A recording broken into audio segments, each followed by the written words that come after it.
আপনি আসলে বলেছেন যে এটা একটা অনর্থক আয়োজন। এই অনর্থক আয়োজনের মধ্যে আসলেই তো মানে আহ, ভোট দিলেও রাষ্ট্রপতি হয়ে যাবেন মির্জা ফখরুল ইসলাম আলমগীর, না দিলেও আসলে সেরকমটাই হয়ে যাবেন।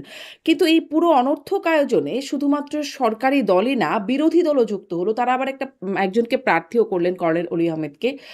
ভোটা তিনি আবার কিছু সংখ্যক ভোটও পেলেন। মানে কেন, এর মাহাত্ম্যটা কি? এত আয়োজন করে অনর্থক কাজটা করবার মাহাত্ম্য কি? এটা তো আসলে বিরোধী দল বলতে পারবে কেন তারা এটার অংশ নিল বা কেন তারা এটার অংশ হলো। সো আমি তো এটা বলতে পারবো না। এক, দুই হচ্ছে যে দেখুন, আমার কাছে মনে হয়েছে যে আহ নিঃসন্দেহে মির্জা ফখরুল ইসলাম আলমগীর বাংলাদেশের বেশিরভাগ মানুষের এবং আমার অত্যন্ত শ্রদ্ধার, অত্যন্ত সম্মানের একজন ব্যক্তি। কিন্তু আসলে গণতন্ত্র মানে হচ্ছে, যদি ভোট আপনি মিন করে থাকেন, সেখানে একটা অনিশ্চয়তা থাকতেই হবে। এবং সেই অনিশ্চয়তাটা যদি না থাকে, তাহলে এটাকে আমি ভোট না বলে রাদার আমি মনোনীত বলতে পারি, তাই না? এবং ভোটের আগেই আমরা জানি যে কে কতটা ভোট পাবে, even এটাও আমরা জানি যে উনি কতটা পাবেন এবং উনি কতটা পাবেন। তো এটাকে আমি কি করে ভোট বলি, তাই না? এটা একদম আমার খুবই ক্ষুদ্র জ্ঞানে আমার কিছুতেই এটা ভোট মনে হয়নি। দুই হচ্ছে যে ৭০ অনুচ্ছেদ, যেটা বিএনপি বার বার বার বার যেই প্রসঙ্গটা তুলেছে নির্বাচনের আগে, ৩১ দফা যখন দিয়েছে তখন, এবং তারও আগে যখন ভিশন 2030 তারা ডিক্লেয়ার করেছিল ব্যাক ইন 2016, তখন থেকে তারা ৭০ অনুচ্ছেদ সংশোধন করা হবে। দলের এমপিরা দলের সিদ্ধান্তের বাইরে গিয়েও তারা তাদের স্বাধীন মতামত প্রকাশ করতে পারবে, ভোট দিতে পারবে, এগুলো তারা ক্যাম্পেইন করেছে। সেই ক্যাম্পেইনের আমি একটা অংশ ছিলাম, কারণ সেই ক্যাম্পেইন আমিও করেছি 2016 সাল থেকে। আমিও বলেছি যে যেহেতু আমি তখন বিএনপির অংশ ছিলাম, আমি ৭০ অনুচ্ছেদ, আমরা যদি ক্ষমতায় যাই, বিএনপি যদি ক্ষমতায় যায়, ৭০ অনুচ্ছেদে আমরা বড় ধরনের একটা সংস্কার আনবো, যে অর্থ বিল এবং সরকারের প্রতি অনাস্থা, এরকম কিছু মেজর জায়গা ছাড়া বাংলাদেশের যে কোনো ইস্যুতে সরকারি দল হোক বিরোধী দল হোক, তারা স্বাধীনভাবে তাদের ভোট দিতে পারবে। এই নির্বাচনের আগে বা এই মনোনয়নের আগে আমরা দেখলাম যে সরকারি দলের চিফ হুইপ একেবারে ঘোষণা দিয়ে বললেন যে দলের বাইরে যদি কেউ ভোট দেয়, তাহলে তার সংসদ সদস্য পদ থাকবে না। তার মানে কি, তাদের এক ধরনের সন্দেহ ছিল যে দলের বাইরে ভোট যেতে পারে, দলের বাইরে দলের সদস্যরা আর কাউকে ভোট দিতে পারে। কেন তাদের এই সন্দেহ ছিল? যে তাই থেকে থাকে, তাহলে কি আমরা বলতে পারি যে দলের সদস্যদের উপরেই বা প্রার্থীর উপরেই দলের নিজস্ব আস্থা নেই, এবং তারা যে ৭০ অনুচ্ছেদের সংশোধনের কথা বলছে, সেটা ইমপ্লিমেন্ট করবার মতন নৈতিক সাহস এবং স্বচ্ছতা তাদের মধ্যে নেই? তো আমার কাছে মনে হচ্ছে যে যেই ৭০ অনুচ্ছেদ নিয়ে এত আলোচনা, এত ক্যাম্পেইন, এবং আমি যার অংশ, আহ সেটা তো আসলে হলো না। তিন হচ্ছে, বাংলাদেশের রাষ্ট্রপতির পদটা অনেকটাই আলংকরিক, এবং আমরা নিজেরাই এই কথাটা হুম। বহুবার বলেছি। তো এই কারণে রাষ্ট্রপতি প্রধানমন্ত্রীর ক্ষমতার ভারসাম্য আনতে হবে, আনা হবে, আনবো আমরা ক্ষমতায় গেলে, এগুলো কি এই দলগুলো বলেনি?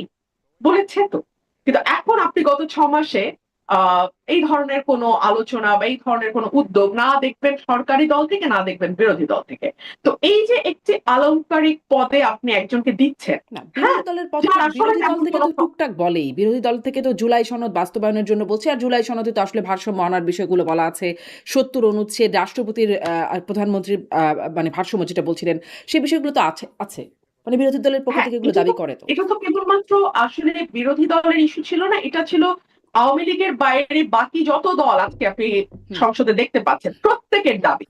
কিন্তু সেটা ইমপ্লিমেন্ট করবার জন্য যেই আহ সদিচ্ছাটা বা সেটাকে ইমপ্লিমেন্ট করতে বাধ্য করবার জন্য যেই চাপটা, কোনোটাই কিন্তু আমরা সেভাবে দেখছি না। হ্যাঁ, কিছু টুটকা কথা বলা হচ্ছে, হ্যাঁ করা হবে, করতে হবে, এই পর্যন্তই। আপনি দেখেন, এখন পর্যন্ত কিন্তু আমরা সেই প্রেশারটা বা সেই চাপটা বা সেই সদিচ্ছাটা সরকারের তরফে আমরা দেখি নাই। তো এটা যেহেতু একটি আলংকারিক পদ, হ্যাঁ, অর্নামেন্টাল পজিশন, বাট একটা মানে head of the state, head of the মানে স্টেট, রাষ্ট্রপতি, এটাকে আমরা একজন মানে যিনি সকল দল মতের কাছে গ্রহণযোগ্য, অরাজনৈতিক, নিরপেক্ষ একজন ব্যক্তি, হ্যাঁ, গ্রহণযোগ্য বললে অনেকে আবার আমার সঙ্গে তর্ক তুলবেন, তবে কি উনি গ্রহণযোগ্য নন? হুম। না, আমি সেই অর্থে বলিনি। আমি বলেছি নির্দলীয়, সকলের কাছে গ্রহণযোগ্য। সকলের কাছে গ্রহণযোগ্য হলে তো রাষ্ট্রপতি পদে একজন দাঁড়াতেন, দুজন দাঁড়াতেন না। তার মানে আরেকটা দলের কাছে মনে হয়েছে না উনি না হয়ে উনি হলে ভালো, তাই না? তো আমরা যদি বিচারপতি শাহাবুদ্দিনের মতন 1991 এর কথা বলছি, বিচারপতি শাহাবুদ্দিনের মতন একজনকে আমরা পেতাম 1996 যাকে প্রেসিডেন্ট করা হলো, তো তাহলে হয়তো যেটা সকলের জন্য গ্রহণযোগ্য, যার কোনো দলীয় হিস্ট্রি নাই, তাহলে হয়তো বেটার হতো। কারণ যেহেতু আপনি 70-এর বাইরে যাচ্ছেন না, যেহেতু আপনি ভোটটাকে ঠিক ভোট রাখছেন না, তো তাহলে আপনি এমন একজনকে দিন এমনিই তো যিনি আপনিও আসলে বললেন যে সকলের কাছে আপনিই তো গ্রহণযোগ্য। বললেন এটা আলংকারিক একটা পদ, ফলে রাজনৈতিক ব্যক্তি যাক অরাজনৈতিক ব্যক্তি যাক কি বা যায় আসে? আলংকারিক হলেও সামান্য কিছু পাওয়ার তার কাছে আছে, এবং বিশেষ করে যখন সরকার কোনো ক্রাইসিসে পড়বে, যখন কোনো জরুরি অবস্থা জারির মতন অবস্থা তৈরি হতেও পারে, যেমন 5th অগস্টের পরে একটা স্পেশাল সিচুয়েশন, একটা স্পেশাল সার্কামস্ট্যান্স তৈরি হচ্ছিল, তখন রাষ্ট্রপতির প্রয়োজনীয়তাটা বা রাষ্ট্রপতির পারফরমেন্সের ক্ষেত্রটা কিন্তু অনেক বৃহৎ। তো সে কারণেই তখন রাষ্ট্রকে রক্ষার একটা ব্যাপার হয়, রাষ্ট্রকে রক্ষার একটা প্রশ্ন আসে। সে কারণেই আমি এটা আমার মত, আমার সঙ্গে আপনার একমত হুম। হতে হবে না, আমার সঙ্গে বাংলাদেশের আপনি কারো আপনি কি একমত এমন হওয়ার কারো দরকার কথা নাই। বলতে পারেন অরাজনৈতিক ব্যক্তি কিন্তু সকলের কাছে গ্রহণযোগ্য? মানে 5ই আগস্টের পরে আমরা দেখলাম ডক্টর ইউনূসের নাম এসেছিল, তিনি হয়ে গেলেন প্রধান উপদেষ্টা। এই রাষ্ট্রপতি নির্বাচনেও তার নামটা আলোচনায় ছিল। ফলে তিনি কি আপনার পছন্দের হতে পারতেন, বা আপনার মনে হয় কি কে হতে পারতেন গ্রহণযোগ্য অরাজনৈতিক? এটা তো রাজনৈতিক দলগুলো মিলে আলোচনা করবে, আমি তো নাম প্রস্তাব আমি এককভাবে করতে পারি না। এটা রাজনৈতিক দলগুলো, সেই ইচ্ছাটাই তো নাই শারমিন। আমার প্রশ্নটা হলো সেই জায়গাটাতে, যে ওই ওই সদিচ্ছাটুকু যে আচ্ছা আসেন খুঁজি, আসেন বের করার চেষ্টা করি, আচ্ছা পাইলাম না, ঠিক আছে হইল না, তাইলে আসেন আমরা ভোট দিই। কথা বুঝো শারমিন, যে আমরা প্রথমে খুঁজলাম, পেলাম না, হুম। প্রথম ধাপ। দ্বিতীয় ধাপে আসছে ভোট। ভোট যদি হয় তাহলে 70 এখানে প্লে করতে পারবে না রোল, তাহলে যার যার খুশি শেষে প্রার্থী দেবেন, সেই প্রার্থীকে যার খুশি সে ভোট দেবে। এই এই স্বাধীনতাটুকু এমপিদের দেওয়া উচিত ছিল, এটা আমার মত। এবং আমার আমার মনে হয়েছে যে এই প্রহসনের আসলে অংশ হওয়ার কোনো অর্থ নেই।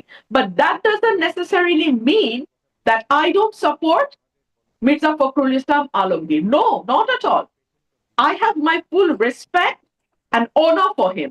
আমার তার ব্যাপারে কোনো প্রশ্ন নাই, কিন্তু এটা আসলে ব্যক্তি সংক্রান্ত বিষয় নয়, কিন্তু ওইটা এটা কি একটা হলো? মানে প্রিন্সিপালের ওই যে ব্যাপার। সকলের কাছে গ্রহণযোগ্য, ওই বিষয়টা কি আসলে হলো? কারণ দেখলাম জামায়াতও মানে বিরোধী পক্ষের তারাও বিষয়টাকে এক্স্যাক্টলি।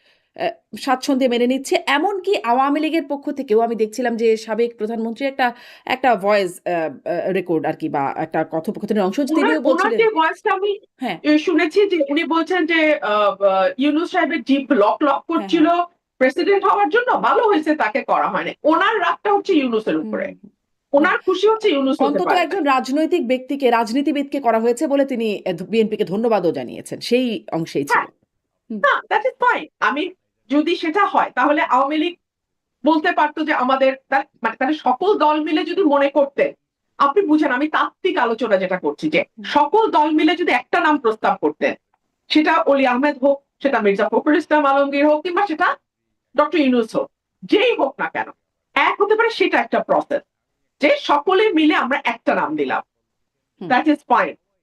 দুই হতে পারে, যদি সেটা না হয় তাহলে ভোটের ক্ষেত্রে কোনো 70 অনুচ্ছেদের বাধা হুম, থাকতে পারবে জি। না। এটা হলে হয়তো আমি নিজেই মির্জা ফখরুল ইসলামকে ভোট দিতাম, আমি ভোটটা দিতাম, কিন্তু আমার আর্গুমেন্টটা ওই জায়গাটাতে না। আমার আর্গুমেন্টটা হচ্ছে 70 অনুচ্ছেদের বাধাটা আপনারা কেন রাখছেন। এবং আপনি দেখেন মুনাফেকিটা কোথায়। এই নির্বাচন হওয়ার পরপরই স্বরাষ্ট্রমন্ত্রী আবার বলছেন হুম, হুম। যে আমরা 70 অনুচ্ছেদের বাধা তুলে দেব। তো তাহলে তুমি এই ভোটের আগে তুললা না কেন? মানে এই এই মুনাফিকি গুলো ভালো লাগে নাই আমার কাছে, এই সিম্পল, আর কিছু না। আর যে নতুন মন্ত্রিসভায় যারা নতুন মুখ যারা যোগ হলো, আপনার সেই সেই নতুন যোগটাকে কেমন মনে হলো, যারা নতুন আসলেন? আমার কাছে মনে হয়েছে যে এটা একটা ভিন্ন রকম দৃষ্টান্ত, এবং এই দৃষ্টান্তটি আমার ভালো লেগেছে। কেন ভালো লেগেছে? যে নরমালি আমরা মন্ত্রীদের পারফরম্যান্স একবার মন্ত্রী হয়ে যাওয়ার পর সেটার কোনো আর রেটিং আমরা করি না, যে আচ্ছা অমুক অমুক মন্ত্রী ভালো করছে, উনি থাকবেন, বা অমুক মন্ত্রী ওনার জায়গায় হয়তো অত ভালো করছেন না, তো ওনাকে আমরা সরিয়ে অন্য কোথাও দেই।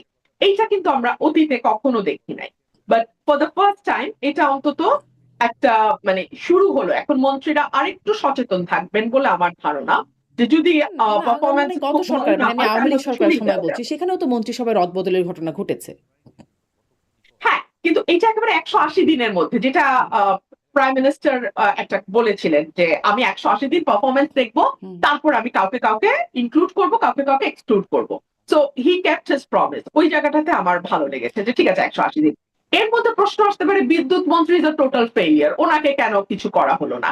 এর মধ্যে প্রশ্ন আসতে পারে বিদ্যুৎ মন্ত্রী আগেও বিদ্যুৎ মন্ত্রী ছিলেন এবং উনি সরকারকে ডুবিয়েছেন, কিন্তু ওনার অবস্থার কিন্তু কোনো পরিবর্তন হয়নি। এটা ডেফিনেটলি যিনি সরকার প্রধান আছেন উনি নিশ্চয়ই এই বিষয়গুলো বিবেচনায় নেবেন বা নিচ্ছেন। আর ইন্টারেস্টিং যেটা হয়েছে যে এখন আমাদের ডাবল ডাবল মন্ত্রী হয়েছে, যেমন হুম। তথ্যমন্ত্রী দুজন। আজকেই আমি জাগো নিউজে দেখছিলাম আপনার এখানে হুম। বসার আগে, যে এখন পর্যন্ত যিনি ভূতপূর্ব তথ্য মানে যিনি আগে তথ্যমন্ত্রী ছিলেন, হুম। উনি কিন্তু এখনো জহিরুদ্দিন স্বপন। হুম। তথ্যমন্ত্রী আছেন। So, এই মুহূর্তে যে মুহূর্তে আমি আপনি কথা বলছি আমাদের এখন তথ্যমন্ত্রী দুজন, পররাষ্ট্র প্রতিমন্ত্রী দুজন। তো এটাও কিন্তু ইতিহাসে নজিরবিহীন। বিরল ঘটনা, মানে একই সঙ্গে একই মন্ত্রণালয়ে দুজন মন্ত্রী দুজন প্রতিমন্ত্রী। তো আমি জানি না এটা আসলে সরকারের নিশ্চয়ই কোনো প্ল্যান আছে। তো এটা তো এখনো 24 আওয়ার্স পার দেখা হয় নাই, যাচ্ছে যে লেটস সি কিছু কিছু হোয়াটস দ্য গণমাধ্যমে প্ল্যান। দেখছি যে মানে আগের মানে তথ্যমন্ত্রী যিনি জহিরুদ্দিন স্বপন, তাকে প্রধানমন্ত্রীর মন্ত্রী পদমর্যাদায় প্রধানমন্ত্রীর উপদেষ্টা করা হবে, এরকমটা দেখছি। আর আন্দালিব রহমান পার্থ থাকবেন হচ্ছে তথ্যমন্ত্রী, এরকম খবর আসছে। আমিও সেটা দেখেছি। হ্যাঁ। আমি দেখেছি, বাট এখন পর্যন্ত মানে আমি ঠিক এই জন্য বললাম, যখন আপনি আর আমি কথা হুম। হুম। বলছি এই মুহূর্তে আমাদের দুজন করে মন্ত্রী আছেন। হুম। তো এটা কি মানে আপনি ভেতরে থেকে দেখেছেন, জোটের মধ্যে জোট নেতাদেরকেও দেখেছেন, জহিরুদ্দিন স্বপনের চাইতে কি আন্দালিব রহমান পার্থ তার যোগ্যতর তথ্যমন্ত্রী হিসেবে, বা তিনি কি একটু কম যোগ্য, আহ, যিনি আগে ছিলেন বা এখনো আহ, আছেন? যিনি ছিলেন উনি মাত্র ৬ মাস কাজ করেছেন, আমার পক্ষে ইভ্যালুয়েশন দেওয়াটা মুশকিল। আর পার্থ ভাই is his now for the first time, এখনো উনি কাজ শুরুই করেননি। সো এই কম্পারিজন তো আসেই না।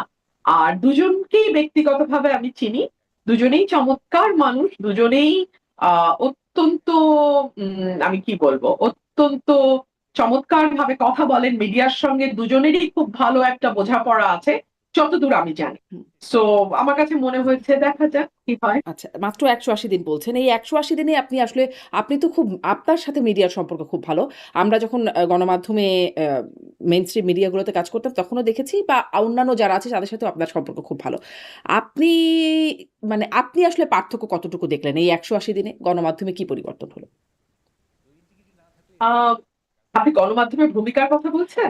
সার্বিকভাবেই বলছি, গণমাধ্যমের ভূমিকার কথা, গণমাধ্যমের ভেতরের চিত্রের কথা। কারণ আপনি যখন ভেতরে যান, ভেতরের অনেক কিছুই আপনার চোখে পড়ে, বা অনেকেই আপনার সাথে খুব ক্লোজলি মেশেন। ফলে এই প্রশ্নটা করছি যে গণমাধ্যমের ভেতরে গণমাধ্যমের ভূমিকা কি পরিবর্তন হলো?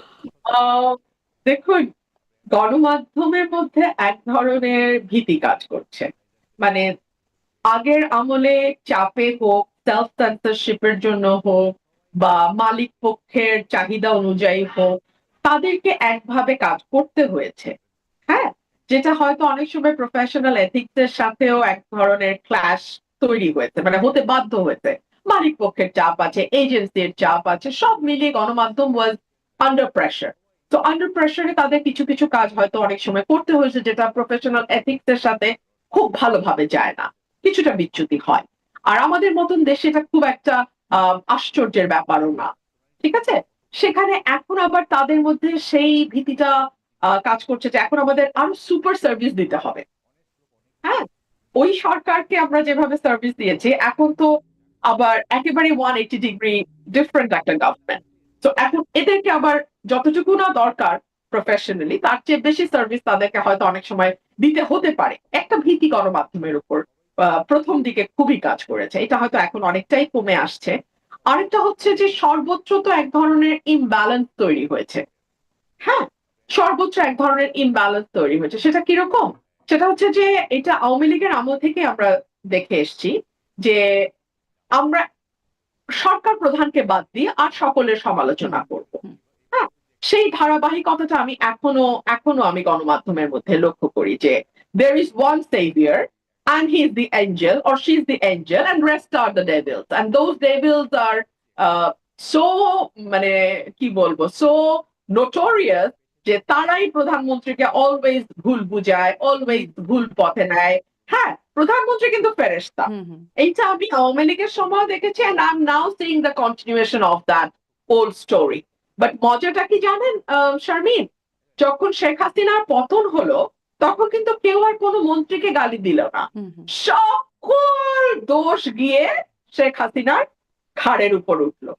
হ্যাঁ, এত বছর উনি ফেরেশতা, এখন ওয়ান অ্যান্ড অনলি দুষ্ট person became Sheikh Hasina after 5th হুম অগস্ট, তাই না? হুম তো আমি খালি এই সরকারকে ওটুকুই মাথায় রাখতে বলবো, হ্যাঁ, যে আপনারা কোনো তেলবাজিতে না গা ভাসায় দিয়েন না, কারণ এটা যখন ব্যাকফায়ার করে তখন ওই সরকার প্রধানের উপরে পুরা গুলিটা চলে যায়, তখন কিন্তু আর আপনার পারিষদ, চাটুকার, আহ এখন যাদেরকে শুভানুধ্যায়ী দেখবেন তাদেরকে কিন্তু কেউ বকবে না, তখন স্ট্রেইট অ্যাওয়ে যারা আজকে 100 টাকার খাবার নিয়ে উচ্ছ্বাস করছেন, যারা আজকে 200 টাকার শার্টকে সেলিব্রেট করছেন, যারা আজকে সাধারণ জীবনযাপন কে একেবারে বড়ভাবে উদযাপন করছেন, তারা সেকেন্ডে কিন্তু গুলিটা আপনার দিকে তাক করবে। সো আমি এটুকুই বলবো যে 5th অগস্ট থেকে শিখেন,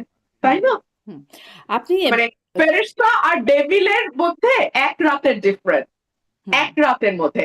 যেটা আমি ইয়েকে দেখেছিলাম, শেখ রেহানা তাদের যে অটোবায়োগ্রাফি হুম দুই মানে শেখ হাসিনা এবং শেখ রেহানা যে করেছিলেন একটা হুম সিনেমা, হ্যাঁ ইয়ে আপনি নামটা যদি বলেন, আমি ভুলে গেছি, নামটা ডটার মনে স্টেল পড়ছে না। এরকম একটা মুভি ডটার হয়েছিল স্টেল, অ্যাবসলিউটলি। হুম ডটার স্টেলে বলেছিলেন যে 15ই অগস্টের আগের রাত, মানে 14ই অগস্টে ওনারা যখন দেশের বাইরে ক্যান্ডেল লাইট ডিনার করছেন এবং 15ই অগস্ট যখন বঙ্গবন্ধু সপরিবারে নিহত হন, পরের দিন যে ওই বাড়িতেই তাদেরকে কি ব্যবহারের মুখোমুখি হতে হয়েছে এটা উনি নিজের মুখে বলেছেন। তো মানে ক্ষমতায় যারা থাকেন তাদের কিন্তু দিন আর রাত আকাশ হুম পাতাল হয়ে যেতে পারে, আমি জাস্ট এটুকুই বলতে চাই। আপনি যখন বিএনপিতে ছিলেন তখনও বিএনপি সম্পর্কে আপনার কাছে অনেক প্রশ্ন করতাম, আপনি বিএনপিকে নানানভাবে ডিফেন্ড করতেন বিভিন্ন ক্ষেত্রে। এখন আপনি বেশ কড়া সমালোচনাও করেন, এখন বেশ কড়া সমালোচনাও করেন, মানে একটা সমালোচনা আপনাকে নিয়ে হয় বা আলোচনাও বলতে পারেন যে আপনি তো বিএনপি, এই রুমিন ফারহানাকে বিএনপি তৈরি করেছে, বিএনপি এনেছে এই রুমিন ফারহানাকে, সেখানে এখন আপনি বিএনপির সমালোচনা করেন, মানে বিএনপি আপনাকে রুমিন ফারহানা বানিয়েছে, এই প্রসঙ্গে আপনি কি বলবেন? আর বিএনপি রুমিন ফারহানা এখন যখন স্বার্থ পেল না তখন বিএনপি সমালোচনা শুরু করলো। আহ, আচ্ছা, দুটো প্রশ্ন দুই ধাপে আসি, আমাকে একটু সময় হুম দেন শারমিন, আমি একটু নিশ্চয়ই। এলাবোরেট করি কারণ এই কথাটা খুব শুনতে হয় তো আমাকে। আচ্ছা, যখন স্বার্থ পেল না, আহ স্বার্থটা আমি পেলাম না হচ্ছে আমাদের নভেম্বরের শেষে বা ডিসেম্বরে আমাদের বোধহয় মনোনয়ন ঘোষণা হলো, হুম তাই না? হুম হ্যাঁ ফেব্রুয়ারিতে ইলেকশন, ওই নভেম্বর ডিসেম্বরের হুম মধ্যে। কিন্তু আমি কিন্তু বিএনপির চাঁদাবাজির সমালোচনা শুরু করলাম 2025-এর শুরু থেকে, আর 2025-এর শেষে গিয়ে নমিনেশন দেয়া হলো হুম বা না দেয়া হলো। তো তাহলে আমি সমালোচনা বা বিএনপির ভুলগুলো কেন আগে থেকে বলা শুরু করলাম? আমি কি জানতাম না যেটার একটা ছাপ আমার নমিনেশনে আসবে?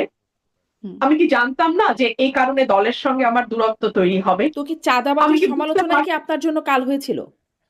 বড় একটা ভূমিকা তো রেখেছে বটে, আচ্ছা যে ও শি ইজ নট দ্যাট অনুগত, যে যেই অনুগত হলে আসলে তাকে ট্রাস্ট করে কাছে এনে কাজ করা যায়।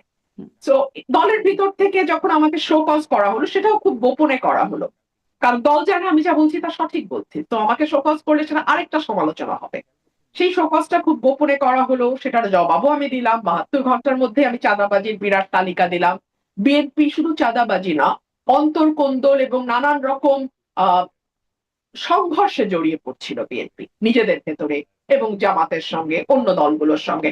সেগুলো নিয়েও আমি খুব স্ট্রংলি মিডিয়াতে কথা বলেছি এবং সেটা আপনি এত ওয়েল ডকুমেন্টেড না আজকাল সব কথা, যে just you it's within hmm your fingertip, just go and Google it, ইউটিউবে যান, ইউ উইল ফাইন্ড ইট। তো এটা আমি আপনাকে ওভাবে আমার ব্যাখ্যারও দরকার নেই, আপনারা সবাই জানেন যেটা আমি করেছি। তো পাইনি বলে করেছি ব্যাপারটা তা না। এখন আসেন যে আপনাদের সঙ্গে যখন আমি টক শোতে বসেছি আওয়ামী লীগের আমলে, তখন আমি বিএনপি কে খেয়ে না খেয়ে ডিফেন্ড করেছি।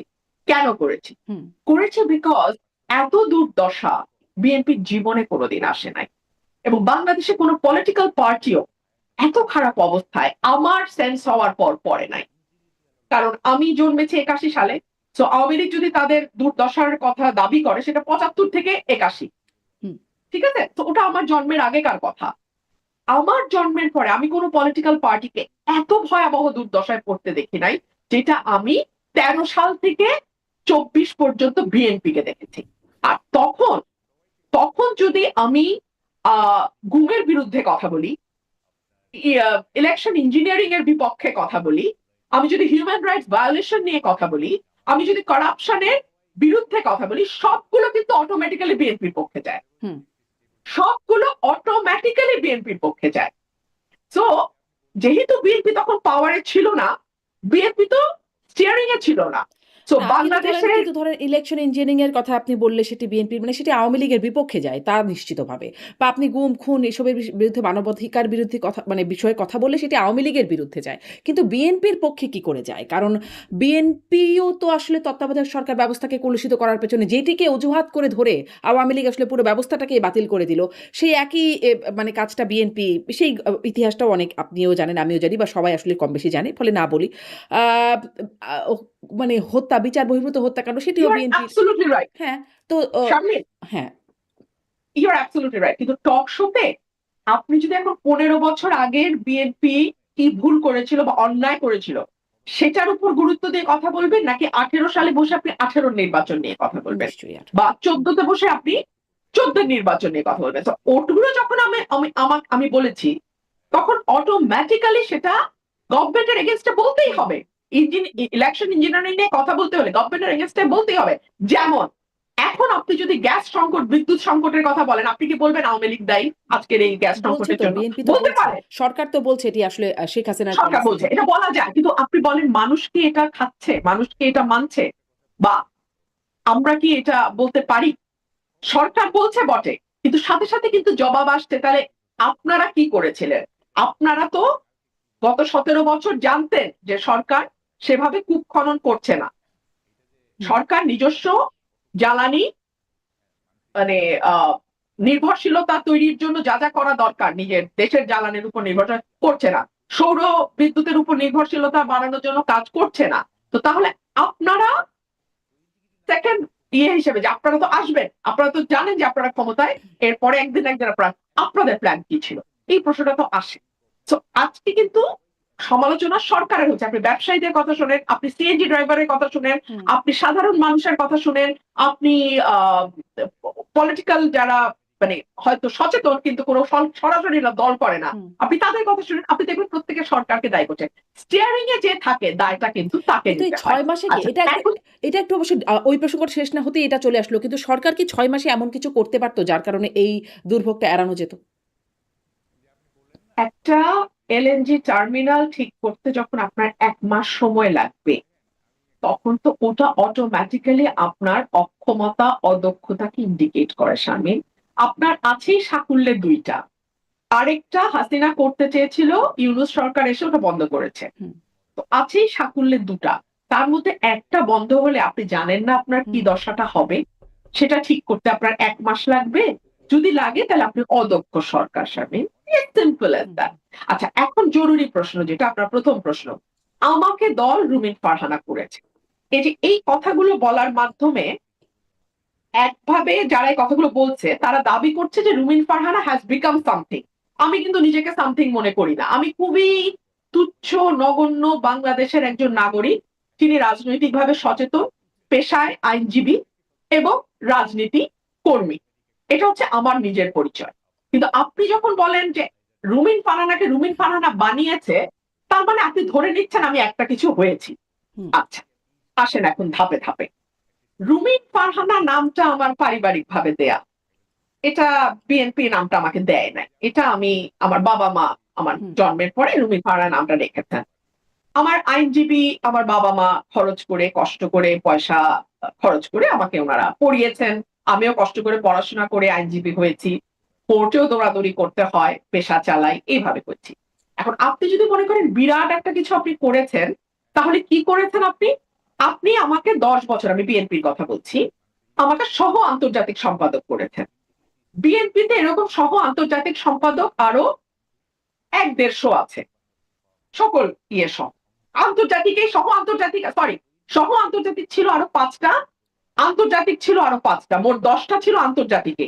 আর সহ অন্যান্য সব সহ শিক্ষা, সহ প্রশিক্ষণ, সহ স্বাস্থ্য, সহ কর্মসংস্থা ইত্যাদি ইত্যাদি ধরলে আরো ৩ ছিল। তো তারা কেউ কেন আসলে নামে উদ্ভাসিত হইল না? এক, মহিলা এমপি আমাকে বিএনপি বানিয়েছিল। তো বিএনপির ৮১ সালের পর জন্ম হচ্ছে ৭৭, ৭৭ থেকে আজকে ২০২৬, কত বছর হলো? ৪০ নাকি না? হুম, হুম, ৫০, হুম, কত হলো? ৪৫। হুম, আচ্ছা, এই ৪৫, ৪৭, ৪৫, ৪৭ বছর বয়সে টোটাল মহিলা এমপি বিএনপি কয়টা বানিয়েছে? প্রায় হাজার খানেক। হুম, তো হাজার খানেকের মধ্যে কয়টা নাম আসলে আপনি বলতে পারবেন? হুম। না, মানে ব্যারিস্টার আমি মুক্তার আপনি আমি যোগ্য। আমি কিন্তু না, না, আপনি শারমিন আমাকে একটু শেষ করতে দেন। নিশ্চয়ই। কারণ এটা তারা এত বলে শারমিন, আমাকে একটু বলতে দেন। আচ্ছা। হুম, আমি নিজেকে বাংলাদেশের নাগরিক, বটতলার উকিল এবং একজন রাজনৈতিক কর্মীর বাড়ি কিচ্ছু মনে করি না। কিন্তু আপনি যখন বলেন বিএনপি আমাকে রুমিন ফারহানা বানাইছে, তার মানে আপনি মিন করেন যে আমি রুমিন ফারহানা বিরাট একটা কিছু হয়ে গেছি। তো বিরাট একটা কিছু যদি হয়ে থাকি, তাহলে বিএনপি আসলে আমাকে কি বানাইছে? মহিলা এমপি বানাইছে। তো মহিলা এমপি তো এখন পর্যন্ত প্রায় হুম, কয়েক হাজার হইছে। আপনি ১০ জনের নাম বলেন। না, না, থাক, ৫ জনের বলেন না প্লিজ। হুম। ৫ জনের বলেন। আপনি তো সচেতন সাংবাদিক। আপনি বলেন না। না, মানে কিংবা ধরেন কিন্তু ওই প্ল্যাটফর্মটা যদি আপনাকে না দিত, তাহলে কি আপনি এই রুমিন ফারহানা হতে পারতেন? মানে বিএনপির ওই প্ল্যাটফর্ম ব্যবহার করে অনেকেই পারেন নাই, কিন্তু আপনি পেরে গেছেন। ২০১৩ সাল থেকে আমি মিডিয়াতে কথা বলছি হুম, এবং আমার একটা স্টাইল আছে, যে স্টাইলটার কারণে আসলে আর ১০ জন টকারের সঙ্গে আমার একটা ডিফারেন্স একদম। তৈরি হয়। হুম, স্টাইলটা হচ্ছে আমার মেধা কম, আমার মনে রাখার শক্তি কম, আমার স্মরণ শক্তি কম। সে কারণে না আমি তথ্য সব হাতের কাছে নিয়ে যেতাম। পত্রিকার কাটিং রাখতাম, আমি লিখতাম, গুগল সার্চ করে লিখতাম, আমি বইগুলোতে যা তথ্য পাই সেগুলো টুকে রাখতাম, কারণ আমার তো বুদ্ধি কম এবং মেধাও কম। তো আমাকে এগুলো সব ডকুমেন্টেড করতে হতো। সে কারণে আমি মেধাবী টকারদের সঙ্গে আমার ডিফারেন্স হয়ে গেল কি, আমি তথ্য দেখে দেখে, সংখ্যা দেখে দেখে আমি পরিসংখ্যান দিয়ে, যুক্তি দিয়ে কথা বলবো। যুক্তিটা শিখেছি কারণ আমি আইনজীবী। তো এই কারণে একটা ডিফারেন্স তৈরি হয়েছে। ডিফারেন্স তৈরি হওয়ার ফলে ২০১৮ সালে যখন বিএনপি আরো ৬ জন এমপি তো গেছে। আচ্ছা, আমি তো একজন মহিলা এমপি, বাদ দেন না। আরো ৬ জন পুরুষ বিপুল বিক্রমে বিএনপির টিকিটে গেছে পার্লামেন্টে। তারা কেন স্বমহিমায় উদ্ভাসিত হতে পারলো না? কিংবা ধরুন জিয়াউর রহমানের আমলে আপনি আমাকে বলেন তো, এমপি তো খুব তুচ্ছ ব্যাপার। প্রতি সংসদে ৩০০টা করে থাকে। আর অলংকার ধরলে ৩৫০টা থাকে। আমি তো একটা অলংকার ছিলাম, অলংকারিক এমপি ছিলাম, তাই না? সো আপনি আমাকে জিয়াউর রহমানের আমলের আহ শিক্ষা প্রতিমন্ত্রীর নামটা বলেন তো। তিনি তো মন্ত্রিত্ব পাইছিলেন, হুম।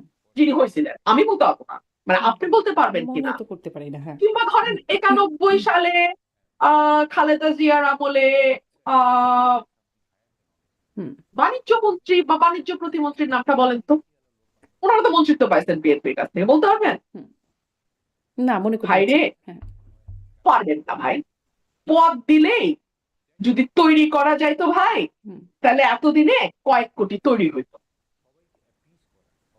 পদ তৈরি করে না, যে যে যাকে যাকে নিজেই তৈরি করে। আমি কিন্তু বটতলার উকিল। হুম, আপনারাই বলতেছেন রুমিন ফারহানাকে বানাইছে, তো বানানো মানে নিশ্চয় রুমিন ফারহানা বিরাট একটা কিছু হচ্ছে আপনাদের হুম, মত অনুযায়ী। তো সেই কারণেই বললাম, জিয়াউর রহমানের সময় স্বাস্থ্যমন্ত্রীটা কে ছিল, শিক্ষামন্ত্রীটা কে ছিল, হুম। সংস্কৃতি মন্ত্রী কে ছিল, খেলার মন্ত্রী কে ছিল, মন্ত্রীদের নামটা বলেন না। এমপি তো ভাই ৩০০টা করে থাকে। আর আমার মতো ২ টাকার অলংকার ধরলে তো ৩৫০টা করে হুম। থাকে। ওগুলি বাদই দেন। তো কথা বলার আগে একটু ভাইবেন যে আপনাদের পরদাদার আমলের এমপি কে ছিল, এমপি টেপি না, মন্ত্রী কে ছিল, তারপর ধরেন আপনাদের 91 সালের সংস্কৃতি মন্ত্রীকে, শিক্ষা মন্ত্রীকে, তারপরে কি স্বাস্থ্যমন্ত্রীকে, এগুলো একটু মনে করেন। স্বরাষ্ট্র কে ছিল 91-তে, একটু মনে করেন। মন্ত্রী যদি কাউকে অত কিছু বানাইতে না পারে, তাহলে একটা আলংকারিক এমপি কিভাবে দল বড় বানায় আপনি একটু বলেন শারমিন। আমার তো একই বোকা বুদ্ধি, তার উপরে স্মরণ শক্তি কম, আমি তো এগুলো বুঝি না। জি, স্পষ্ট আপনার ব্যাখ্যা। আপনি যেহেতু মানে সরকারের অনেক কিছু, কিছু ক্ষেত্রে প্রশংসাও করেন এবং বলছিলাম কড়া সমালোচনা করেন। আপনি আসলে এই ১৮০ দিনের মূল্যায়নটাও বিভিন্ন জায়গায় করেছেন। আমাকেও একটু বলেন যে কিভাবে আপনি সরকারের ১৮০ দিন গেল মূল্যায়ন করছেন। I have a plan সেই প্ল্যানের বাস্তবায়ন আসলে মাননীয় প্রধানমন্ত্রীর প্ল্যানের যে বাস্তবায়ন সেটি আসলে কতটুকু দেখছেন? এই ১৮০ দিনের ৩ টা অগ্রাধিকার ছিল। ৩ টা অগ্রাধিকার যেটি মন্ত্রিসভার ১ম বৈঠক। নির্বাচনের পরে ফেব্রুয়ারিতে যেটি হয়েছিল। আইনশৃঙ্খলা, দ্রব্যমূল্য এবং জ্বালানি সরবরাহ স্বাভাবিক রাখা। সেটি সহ বাকি যা, যা দেখছেন। আপনি ৩টা অগ্রাধিকার যে ৩টা বললেন, এটা নিয়ে কি সত্যি আমার মন্তব্যের প্রয়োজন আছে? আপনার সত্যি মনে হয় যে আমি এটা নিয়ে মন্তব্যের কোনো প্রয়োজন আছে? ১। ২ হচ্ছে, আমার কাছে মনে হয়েছে এটা প্রধানমন্ত্রীর ইমেজ পুনরুদ্ধারের কর্মসূচি হয়েছে ৬ মাসে। কারণ প্রধানমন্ত্রী নিজেও জানেন যে বাংলাদেশে একটা সিরিয়াস ইমেজ ক্রাইসিস এই প্রধানমন্ত্রীর ছিল। সুতরাং ১০০ টাকার লাঞ্চ এটাকে বারবার হাইলাইট করা হয়েছে।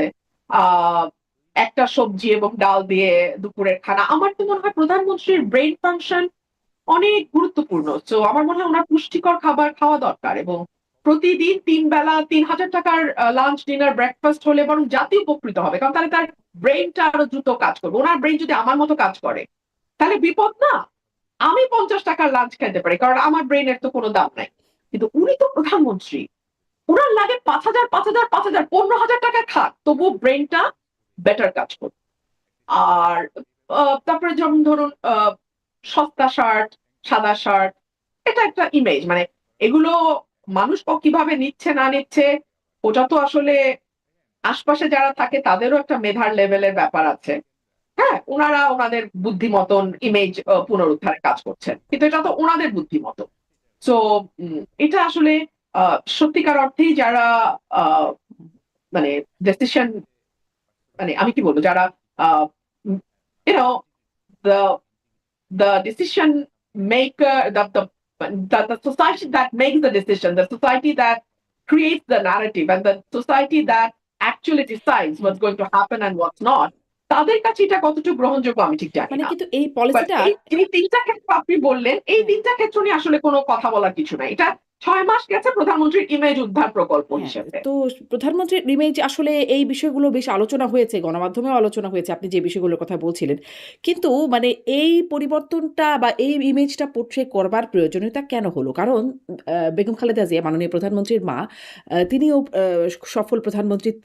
তাকে যেভাবে দেখা যেত, তাকেও খুব সফিস্টিকেটেড এবং তাকে খুব পশ হিসেবেই তাকে মানে দেখা যেত নারী হিসেবে একজন। একটু ভিন্নধর্মী তার পোশাক-আশাক, চলাফেরার মধ্যে একটা ভিন্নতাও ছিল বটে।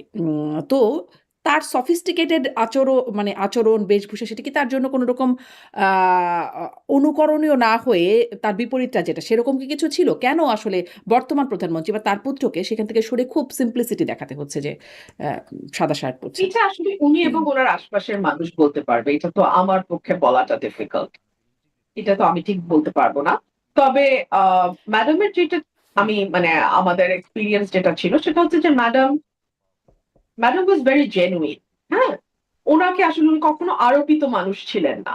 আ উনি যখন রাজনীতিতে আসেন 80s এ, তারপর থেকে উনার যে একটা নিজস্ব স্টাইল গড়ে উঠেছে সেটা নিয়ে বিরোধী পক্ষ অনেক সময় অনেক রকম কথা বলেছে। But she never paid any attention to that. Hmm, hmm. So she was very genuine and she was very confident.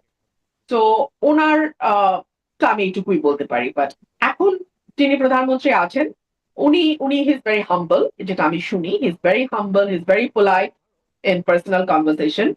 আর বাকিটা ইমেজ বিল্ডিং এর যেটা, সেটা ওনার আশেপাশে যারা আছেন ওনারা ভালো বলতে পারবেন, এটা আমার পক্ষে এটা কি বলা মুশকিল।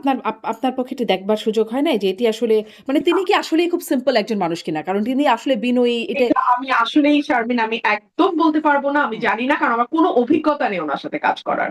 আচ্ছা, কোনো অভিজ্ঞতা নেই কাজ করার আপনি আম, মানে আপনি সরকার। খুব ইন্টারেস্টিং, আমি আপনাকে বলি শারমিন, যেদিন বেগম খালেদা জিয়া মারা গেলেন সেই দিনই তো ওনার চেয়ারপারসন হিসেবে উনি কিন্তু মারা গেছেন as a chairperson of BNP.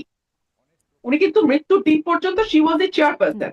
উনি মারা গেছেন ভোর সকালে 6টায় 7টায়। অন দ্যাট ভেরি ডে বিকাল 4টায় আমি বহিষ্কৃত। তো আমার তো 1 মিনিটও কাজ করার অভিজ্ঞতা নাই এই নতুন প্রধানমন্ত্রীর সঙ্গে, হুম। 1 মিনিটও না। মানে এটা কেমন করে হলো, মানে যেদিনই মারা গেলেন সেদিনই বহিষ্কৃত হয়ে গেলেন? মানে সেদিন তো এটা আপনি দল সেদিন তো আসলে মানে অন্যরকম একটা অবস্থা দলে থাকবার কথা, যে চেয়ারপারসন মারা গেছেন, বেগম খালেদা জিয়া মারা গেছেন। আশ্চর্য যে দলের ওই অবস্থা ছিল না। এটা খুবই খুবই খুবই আমি বলবো যে দেখুন, আহ দুষ্টামিরও কিন্তু একটু মানে বুদ্ধিদীপ্ত ভাবে দুষ্টামি করতে হয়। হুম, হ্যাঁ, আপনি দুষ্ট, কিন্তু দুষ্টের মধ্যে যদি বুদ্ধিবৃত্তিক আহ বিরাট দৈন্যতা থাকে তাহলে কিন্তু সেই দুষ্টামিটা খুব প্রকট হয়ে সামনে আসে। তো 2 দিন পরে বহিষ্কার করলে আসলে এমন কিছু হইতো না। দ্যাটস ভেরি ফানি আর কি, হুম, হুম। আমি এটুকুই বলবো। আচ্ছা, মানে দলের আসলে যে অবস্থা থাকবার কথা সেই অবস্থা ছিল না। দলের মধ্যে কি আসলে অপেক্ষা করা হচ্ছিল এরকম যে কখন এই পরিবর্তনটা হবে? সেটা দল বলতে পারবে, আমি আমি অন্তত অপেক্ষা, মানে ওই মানে আমি জানি না। আচ্ছা, I was not a part of the game, তো জি। I have no idea. হ্যাঁ, আপনার মানে অনেকগুলো কথাই বেশ আলোচনা। আপনি যেহেতু গণমাধ্যমে খুব সরব, আপনি কথা বলেন এবং সেগুলো খুব আলোচনায় আসে। আ একটা যেটি এখন আসছে যে শেখ হাসিনা ফিরবেন, ডিসেম্বরে ফিরবেন, সদল বলে ফিরবেন। আ আপনিও এই বিষয়ে কথা বলেছেন।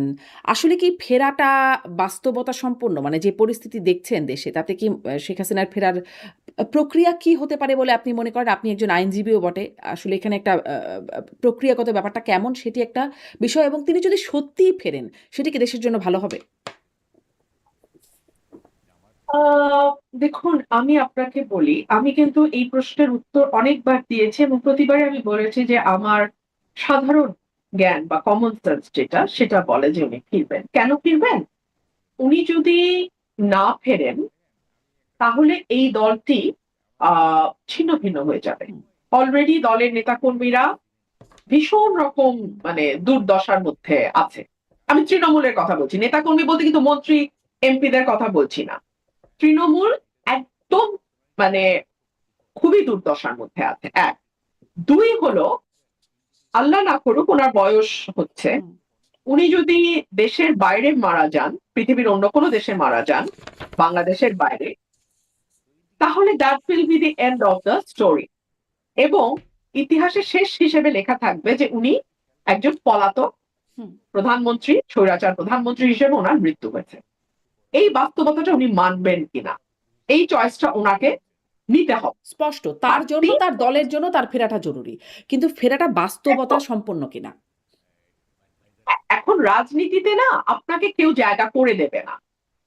রাজনীতিতে সুসময় আসবে তবে আমি ফিরবো, এটা বোধহয় কাজ করে না। সুসময়টা বা রাস্তাটা আপনাকেই তৈরি করতে হবে, এটাই হচ্ছে বাস্তব।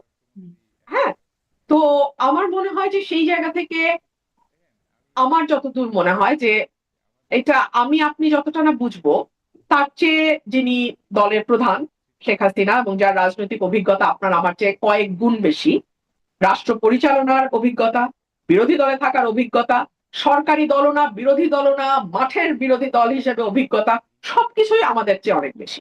তো এই ক্যালকুলেশন যেটা আপনার আমার আছে তার চেয়ে বেটার ক্যালকুলেশন নিশ্চয়ই তার কাছেও আছে।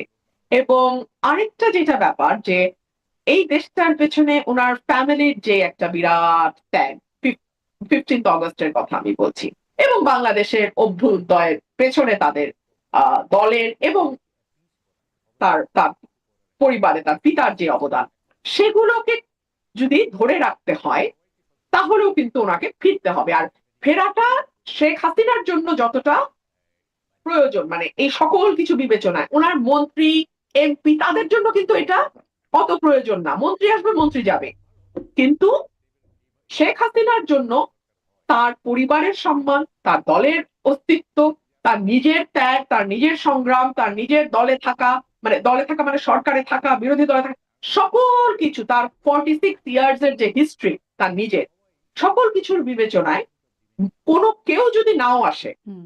শেখ হাসিনার সম্ভবত আমার যেটা হিসাব যে উনি হয়তো আসবেন। আচ্ছা, কিন্তু আসার কোনো প্রক্রিয়া মানে সেটি আমি আমার অনুষ্ঠানে আওয়ামী লীগের অনেক নেতারাও কথা বলেন, আমি তাদেরকে জিজ্ঞাসা করেছি, তারাও আসলে বলতে পারেন না যে কিভাবে। জিজ্ঞাসা করলে কখনো কখনো বলেন টাইম উইলসে, কোনো প্রক্রিয়া আসলে বোঝা যাচ্ছে না। না না, এটা না বোঝার কি আছে তাও আমি বুঝতে পারছি না। বাংলাদেশ সরকার তো ব্যাকুল, তারা ভারতেও যাবে না যদি না শেখ হাসিনাকে বাংলাদেশে আনা হয়। তার মানে ভারত, তার মানে পথ চেয়ে আছে, বাংলাদেশ সরকার রীতিমতো পথ চেয়ে আছে যে কবে শেখ হাসিনা আসবেন। তো আর শেখ হাসিনাও বলছেন যে তিনি বাংলাদেশে ফিরবার জন্য ব্যাকুল হয়ে আছেন। তো দুই তরফই তো ব্যাকুল, তাহলে অসুবিধা কি? আরেকটা খুব কিন্তু উদ্ভট এই যে কথা, ডক্টর বিএনপি জাহেদ অবশ্য বলেছেন, তিনি ডক্টর জাহেদ মাননীয় প্রধানমন্ত্রী উপদেষ্টা তিনি বলেছেন যে তারা চায় ধরে নিয়ে আসতে, বেঁধে নিয়ে আসতে, কিন্তু শেখ হাসিনা এখন বলছে তিনি নিজেই ফিরতে চান, আত্মসমর্পণ করতে চান। মানে হয়তো এটি তাদের পছন্দ হচ্ছে না যে তিনি আত্মসমর্পণ করতে আসবেন, তারা ধরে বেঁধে নিয়ে আসতে চায়। এবং এখন এই জন্যই হয়তো ভারতকে বারবার অনুরোধ করছে কিনা সেটারও বিশ্লেষণ আপনি হয়তো বলবেন, যে তাকে ফিরিয়ে দেবার জন্য যেই বারবার অনুরোধটা করছে, আহ্বানটা জানাচ্ছে, মানে এটি কি একটা বিশ্লেষণ কিনা? ওনার ওনাকে বাংলাদেশে এনে বিচারের মুখোমুখি দাঁড় করানোটা কি সরকারের উদ্দেশ্য, নাকি বিষয়টাকে নিয়ে খেলাধুলা করা সরকারের উদ্দেশ্য? যদি খেলাধুলা হয় তাহলে না, উনি আসলে কিন্তু হবে না।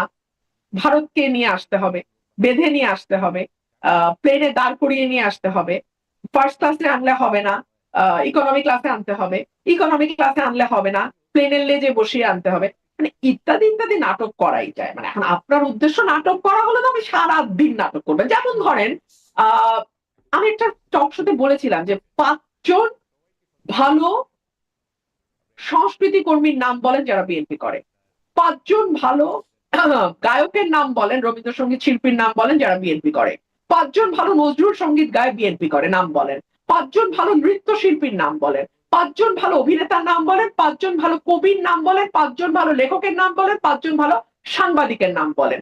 অর্থাৎ বুদ্ধিবৃত্তিক কাজের সঙ্গে এবং মননশীল সৃজনশীল কাজের সঙ্গে যুক্ত বা 5 জন আর্টিস্টের নাম বলেন ফার্স্টে।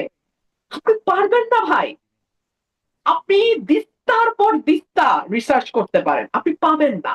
সে কারণে বিএনপির বুদ্ধিবৃত্তিক যে দৈন্যতা, তার ফলে বিএনপির কর্মীরা দেখে অনেকে বলে আমি শেখ হাসিনাকে কি কি জানি কি ফিরায় আনবার চেষ্টা করছি। আরে ভাই, আমি করতে গেছি? আমি কি পুলিশ?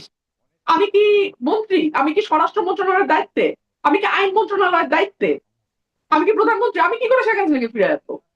আমি আইনজীবী, বটতলার উকিল হিসেবে আমি যেটুক বুঝি আমি ওইটুক বলি, রাজনীতির একজন কর্মী হিসেবে আমি যেটুক বুঝি আমি ওইটুক বলি। হুম। নাকি ওইটুক তোমাদের মন মতো না হলে বলাও যাবে না, তাই না? তো এই যে ইডিয়টিক কথাবার্তা বিএনপি বলে, আমার মনে হয় যে বিএনপির, কিন্তু আমার মনে হয় যে এরকম বোকার মতো কথা বলার চেয়ে চুপ থাকাটা বেটার। মুখ বাঁধা ছালার দাম কিন্তু লাখ টাকা। যতক্ষণ পর্যন্ত না তোমার স্টুপিডিটিটা একেবারে দৃশ্যমান হয়ে যাচ্ছে, ততক্ষণ পর্যন্ত তুমি বরং বেটার ইউ কিপ কোয়াইট। হুম। আমি এটাই বলবো, আমি ফিরায় আনতে চাই। আচ্ছা, how funny, who am I to bring her back, and how is that possible? I am not in charge of home, I am not in charge of law, I am not in charge of government. তো even if I want to, how can I? আচ্ছা, এটি বলা হচ্ছে, হ্যাঁ, যে আপনি ফিরিয়ে আনার চেষ্টা করছেন। কিন্তু তিনি যদি ফিরে আসেন বলে আপনার যে ধারণা, তিনি ফিরে আসলে আসলে কি পরিস্থিতি ভালো হবে? নাকি সেটি আরো মানে খারাপ কিছু? শুনেন ভাই, এই সরকার যে 3টা অগ্রাধিকার বললেন, গ্যাস, বিদ্যুৎ, জ্বালানি, হুম। আইন শৃঙ্খলা, দ্রব্যমূল্য, দ্রব্যমূল্য। আইন শৃঙ্খলা, 3টাতে অষ্টডিম্ব প্রসব করছে। এর উপরে যদি শেখ হাসিনা বাংলাদেশে আসে, এইটা আমি এই বছরের শুরুতে বলছিলাম, সবচেয়ে বড় বেকায়দায় পড়বে এই সরকার। না পারবে তাকে ফাঁসি দিতে, ফাঁসি না দিলে অন্য যে রাজনৈতিক দলগুলো আছে তাদের কেউ কেউ এমন অবস্থা তৈরি করবে যে দেশে একটা অচল অবস্থা তৈরি হবে। না পারবে তাকে মানে কারাগারে নিতে, কারণ শেখ হাসিনা বাংলাদেশে পাড়া দেওয়া মাত্রই হুম। নেতা কর্মীদের মধ্যে যে একটা উদ্দীপনা তৈরি হবে, সেই উদ্দীপনা সামাল দেওয়ার মতো শক্তি সরকারের আছে কিনা সেটাও একটা প্রশ্ন। এই প্রসঙ্গে আপনাকে আরেকটা কথা আমি মনে করিয়ে দিই।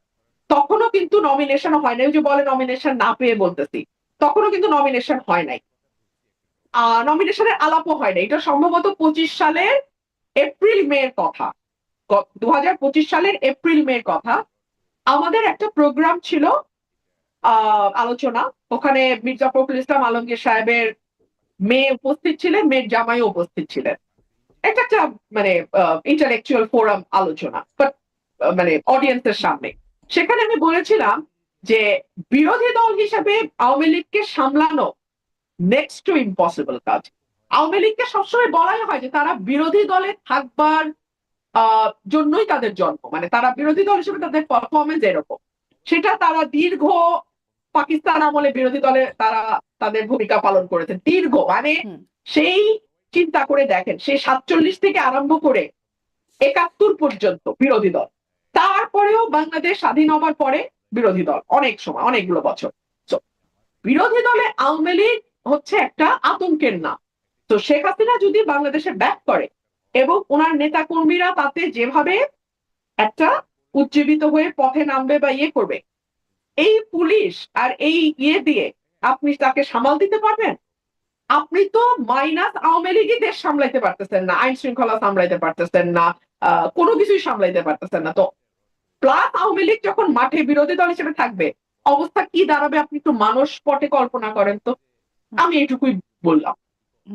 তাহলে কি আসলে হবে না হবে তাহলে কেন আসলে বোঝা যাবে। সরকার এত বারবার মানে শেখ হাসিনাকে ফেরানোর আবেদন করছে? আপনি অবশ্য নাটক শব্দটাও ব্যবহার করছিলেন, কারণ এইটা প্রশ্নটা এভাবে করবার একটা বিশেষ কারণ হচ্ছে, ধরেন 14-15 তারিখের মানে খবরের কাগজগুলো যদি দেখি, তাহলেও দেখছিলাম যে তারেক রহমান ভারতে যাচ্ছেন, প্রধানমন্ত্রী যাচ্ছেন, সেরকম প্রস্তুতি চলছে বা প্রস্তুতি শেষের দিকে, এরকম নানান রকম আলোচনা, সময়টাও নিয়ে আলোচনা হচ্ছিল, কখনো 21শে আগস্টের কথা হচ্ছিল বা প্রথম মানে এই সপ্তাহের মধ্যে যাবেন, এরকম খবর আসছিল। তারপরে দেখা গেল যে এনসিপির নেতারা নাহিদ ইসলাম আসিফ, মাহমুদ সজীব ভুঁইয়ারা, তারা বেশ শক্ত ভাষায় বললেন যে তিনি যেতে পারবেন না, গেলে দেশের মানুষের সাথে গাদ্দারি হবে, এরকম কথা বললেন। এবং তারপরে দেখা গেল আসলে পররাষ্ট্র মন্ত্রণালয় থেকেও বলা হচ্ছে যে তারেক রহমান যাবেন, কিন্তু তার জন্য শর্ত হচ্ছে শেখ হাসিনাকে ফিরিয়ে দিতে হবে, মানে সহায়ক পরিস্থিতি হলে তিনি যাবেন, এরকম একটা কথা বলা হলো। আসলে তিনি ভারতে যাবেন, ভারতে যাওয়ার জন্য শর্ত কি আসলেই শেখ হাসিনা ফিরিয়ে দেওয়া? শেখ হাসিনাকে ফিরিয়ে দেওয়ার ব্যাপারে এত জোর তাহলে কেন দিচ্ছেন? আপনি যে বিশ্লেষণটা দিলেন সেটি তো তারাও জানেন, তারাও বোঝেন। এই বিষয়ে তারেক রহমান সাহেব আমার সাথে আলাপ করেন, তো ওনার মনের ভিতরে কি আছে এটা একমাত্র উনি জানবেন, ওনার কাছের ব্যক্তিরা জানবেন, আমি জানি। আমি একজন অবজারভার হিসেবে আমি যা দেখি আমি আপনাকে তাই বললাম। আমার ক্যালকুলেশনে যদি একটা শর্ত দেয়া হয় ভারতে যাওয়ার, সেটা হচ্ছে কোনোভাবেই যেন শেখ হাসিনা বাংলাদেশে আসতে না পারে, এইটুকুই বললাম। আচ্ছা। শোনেন, তারেক রহমান সাহেব 17 বছর এক্সাইল ছিলেন লন্ডনে, শেখ হাসিনা যান নাই লন্ডনে। উনি কি এগুলা তাল বাহানা করছেন তারেককে ফেরত না দিলে লন্ডন যাব না? এইসব বাহানা আমার কাছে ভাই বাহানা, আর গুজ্জ কথা আমার সাথে কেউ শেয়ার করে নাই, তো আমি জানি না। তাহলে কি আপনার কি মনে হয়, বা যদি এটাও কি কোনো জানেন কিনা, তারেক রহমান কি যাচ্ছেন ভারতে? ভারতে যাচ্ছেন? আমার কি মনে হয় আমি তো বলে দিলাম, না না, যদি ভারত হ্যাঁ, ভারতে যাচ্ছেন একদম কিনা। ওয়াদাবদ্ধ হয় যে কোনোভাবেই শেখ হাসিনাকে ভারত আসতেই দিবে না, শেখ হাসিনা প্লেনে চললেও ভারত প্লেন থেকে টেনে শেখ হাসিনাকে নামায় রাখবে, তাহলেই কেবলমাত্র সম্ভবত বাংলাদেশ সরকার ভারত সফরে যাবে। আচ্ছা আচ্ছা। ভাই শুনেন শুনেন শুনেন, হ্যাঁ। ভাই শুনেন, ধরলাম শেখ হাসিনার কাছে পাসপোর্ট নাই, সরকার can issue a travel pass now at this moment. And Sheikh Hasina, if she really wants to come back, she can come back tomorrow. That's all I can understand. Rest, আপনারা চিন্তা করে বলেন, চিন্তা করে নিজেদের উত্তর নিজেরা খোঁজেন। এখন তারেক রহমান যাবেন কিনা, আপনার এই বিষয়ে আপনার মানে বিশ্লেষণ কি? জানি না। আচ্ছা, আপনি জানেন না। আমি জানি না, দুই রকম চাপ আছে, যেই চাপ জয়ী হয়। দুই রকম চাপ কোন কোন পক্ষ থেকে? একটা সফট চাপে যাওয়া উচিত, প্রতিবেশী বদলানো যায় না, একটা নতুন শুরু হওয়া উচিত, নতুন একটা ফ্রেশ স্টার্ট যেটাকে বলে সেটা হওয়া উচিত। ভারতের সঙ্গে আমাদের অনেকগুলো বিষয় আছে, মীমাংসিত এবং অমীমাংসিত।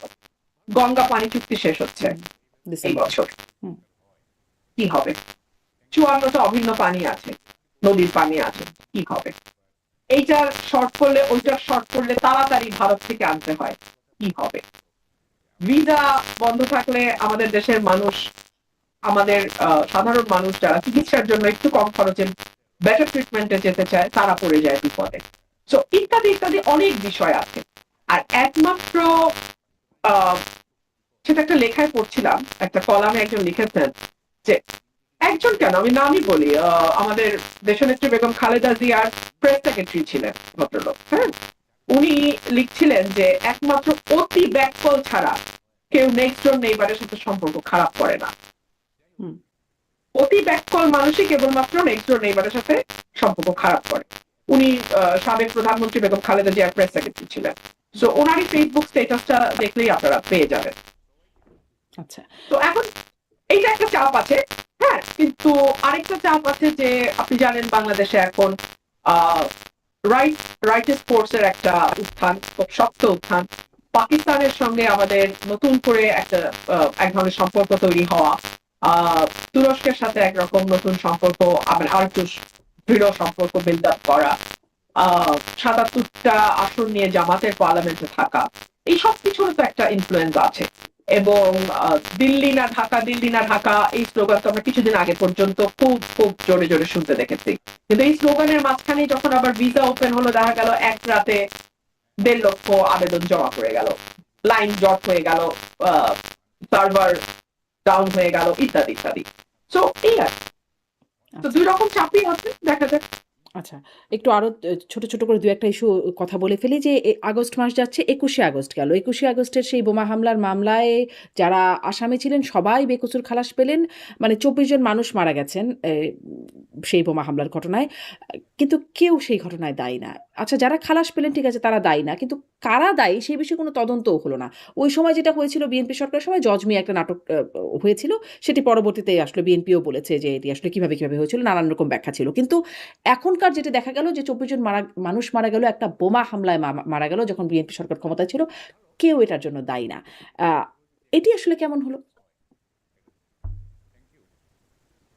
শারমিন, একটা চমৎকার সিনেমা ছিল নো ওয়ান কিলড জেসিকা। হুম, আমি জানি না আপনি দেখেছি। দেখেছেন কিনা। জেসিকা নামের একটা মেয়ে খুন হয় এবং হুম, আসামি পাওয়া যাচ্ছে না। তো নো ওয়ান কিলড জেসিকা। আহ দেখুন, এটা ২১শে আগস্ট হত্যাকাণ্ডটি, এটি বাংলাদেশের রাজনীতির মোড় পরিবর্তন করা একটা ঘটনা আমি বলবো।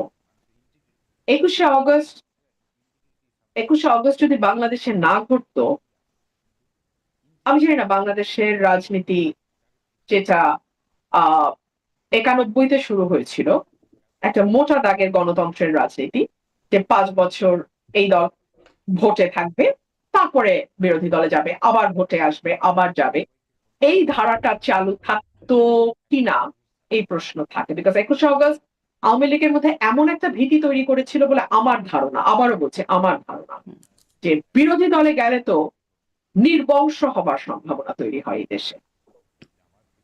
সো কোনোভাবেই বিরোধী দলে যাওয়া যাবে না, সেটা আপনি তত্ত্বাবধায়ক বাতিল করে হোক, সেটা আপনি ব্যালট বাক্স ছিনতাই করে হোক, সেটা আপনি জাল ভোট দিয়ে হোক, whatever be the case, I cannot be in the opposition. কারণ অপোজিশনে গেলে নির্বংশ হয়ে যেতে হবে। সো ২১শে আগস্ট, এটা এটা আসলে না, এই মুহূর্তে যখন আমি বলবো, একদল আমাকে মাথায় তুলে নাচবে, আরেক দল আমাকে কুৎসিত ভাষায় গালাগালি করবে, দুটার কোনোটারই কিন্তু লজিক নাই।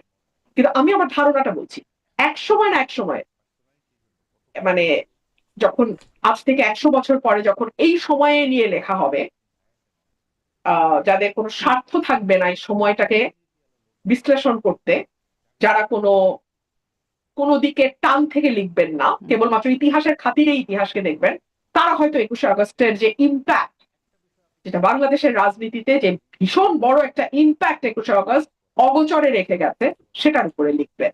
বাংলাদেশের গণতন্ত্র, বাংলাদেশের আইনের শাসন, বাংলাদেশের বিচার ব্যবস্থা, বাংলাদেশের সকল কিছুকে দলীয়করণ, বাংলাদেশে গুম বিচার বহির্ভূত হত্যাকে রাষ্ট্রীয়ভাবে মদত দেওয়া, এই সকল কিছুর পেছনে এই ২১শে August back of the mind, maybe that word, একটা একটা একটা সময় হয়তো এই বিষয়গুলো নিয়ে অনুসন্ধান হবে, গবেষণা হবে এবং লেখা হবে। তো তার আগ পর্যন্ত আমি আপনাকে এইটুকুই বলি, কোনো অন্যায়, nothing goes unpunished and unchallenged. 21 August আজকে আপনি হাত ধুয়ে ফেলছেন, no one kill Jessica, no one no one contributed on 21st August incident, fine, খুব ভালো। বাট কে জানে এটা সামনে আর 5 বছর আর 7 বছর পরে আরো একটা আরো ভয়ঙ্কর 21 অগস্ট হবার পথ তৈরি করে দিচ্ছে কিনা। হুম। আমি শুধু মানে এটুকুই বলবো, কোনো অন্যায়কে আপনি মাটি চাপা দিয়ে রাখলে সেখান থেকে এর চেয়েও ভয়াবহ অন্যায়ের জন্ম হয়। তখন এটা যেমন এই এটা এটা ল ঘটনায় অফ নেচার। জি, তখন যেমন এই ঘটনায় জঙ্গি সংশ্লিষ্টতার কথা বলা হচ্ছিল। মানে অনেকদিন আওয়ামী লীগ সরকারের সময় হলি আর্টিজান একটা বিশাল বড় ঘটনা। তারপরে বেশ নানান রকম কোথাও নাটক, কোথাও জঙ্গি তৎপরতা দমন, নানান রকম কিছু করে জঙ্গি তৎপরতা একরকম দমনের মধ্যে থাকলো। তারপরে এখন আবার খুব দেখা যাচ্ছে খুব বোমা আতঙ্ক ইদানিং, এবং জাতিসংঘও বলছে বাংলাদেশে আল কায়দার তৎপরতার কথায় উদ্বেগ জানাচ্ছে জাতিসংঘ নিরাপত্তা পরিষদ। মানে আওয়ামী লীগ সরকার একটা বিষয় সেল করতো যে তারা না থাকলে দেশে জঙ্গিবাদ মাথাচাড়া দিয়ে উঠবে, বা আন্তর্জাতিক বিশ্বে ওই বিষয়টা সেল করতো। মানে তাদের কথাটা কি আসলে বাস্তবতায় প্রমাণ হচ্ছে, নাকি আসলে এখানে কোনো ষড়যন্ত্র? এখন বাস্তবতা বা ষড়যন্ত্র যেটাই হোক, এটা শেষ করবার দায়িত্ব তো সরকারের। সরকারের কাছে সমস্ত টুলস এন্ড অ্যাপারেটাস আছে, এটা তো আমার আপনার হাতে নাই, বিরোধী দলের হাতেও নাই। আপনি পুলিশ বলেন, প্রশাসন বলেন, আর্মি বলেন, বিজিবি বলেন, গোয়েন্দা সংস্থা বলেন, সবই তো সরকারের হাতে। এখন সরকার যদি এটাকে শক্ত হাতে, ষড়যন্ত্র বা বাস্তব যেটাই হোক, দমন করতে না পারে, তাহলে কি প্রমাণ হবে জানেন? প্রমাণ হবে বিএনপি মানেই খাম্বা, বিএনপি মানেই লোডশেডিং, বিএনপি মানেই গ্যাসের অভাব, বিএনপি মানেই চাঁদাবাজি, বিএনপি মানেই আইন শৃঙ্খলা পরিস্থিতির অবনতি, বিএনপি মানেই হচ্ছে জঙ্গিবাদ।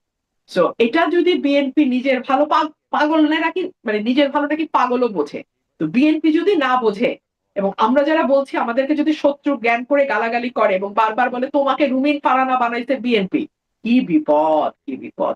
মানে নিজের ভালো তো পাগলও বোঝে। আমি শুধু এইটুকুই বলবো, বিএনপি যদি এই জায়গাগুলোতে স্টিয়ারিং এ বসে নিজেদের এই কালিমা মোচন করতে না পারে, যেটা 1 থেকে 6 যে কালিমা ছিল সেটা যে রিপিটেশন আমরা আবার এই 2026-এর পর থেকে দেখতে পাচ্ছি, তাহলে কিন্তু 100 টাকার লাঞ্চ, 200 টাকার শার্ট, 300 টাকার মানে গাড়ি বহর, সরকারি গাড়ির তেল নেব না, এগুলো কিন্তু আপনাকে 10% বেতন সরকারি খাজানায় জমা দেওয়া আর খাল খনন, এটা কিন্তু আপনাকে রক্ষা করতে পারবে না।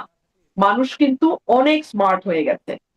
আপনি আপনার টিম সহ 2001-এ পড়ে থাকতে পারেন, বাট এটা কিন্তু 2026। তখন কিন্তু মানুষের হাতে সেলফোন ছিল না।